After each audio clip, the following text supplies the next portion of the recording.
Откако министерот за правда Кренар Логан најави дека бара начин како да го разреши актуелниот состав на судскиот совет, премиерот Димитар Ковачевски денеска отиде чекор понатаму изјави дека на дел од правосуството му е потребен ремонт.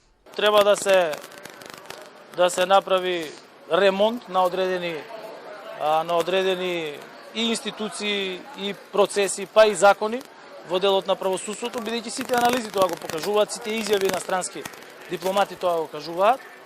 Ковачевски потврди дека со министерот за правда разговарале на оваа тема, но без навлегување во детали, бидејќи, како што рече, Министерството на Лога е задолжено за изготвување на концепти, а пратениците за носење на законски одредби во делот на правосуството и на телата кои што ги избира.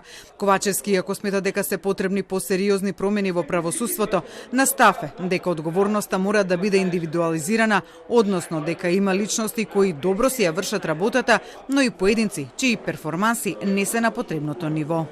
И затоа треба да има систем во правосудството кој што ќе може да ја диагностицира точно одговорноста, бидејќи секогаш одговорноста има име и презиме, не можете вие да ги анализирате дека не е добро се комплет. Министерот за правда пак вчера најави дека ќе разговара со сите политички партии за да има законски измени со кои ќе се разреши актуелниот судски совет. Според него, тоа што се случи во судскиот совет е загрижувачки и потребно е враќање на судското тело во нормала, кое тој го гледа во престанок на мандатот на сегашните членови на советот. Опозицијата пак денеска самата побара оставка од судскиот совет во целост, но и одговорност од владата за состојбата во советот. Се согласуваме дека тоа треба, но еве јас како личност која што доаѓа од здравствениот сектор би рекла дека ова е една метастаза или гангрена која што тешко да се решава само со отстранување на дел од ова заразено ткиво. Мислам дека најидеалното решение за ваквиот метастазиран комплетно цел систем е само оставка на владата.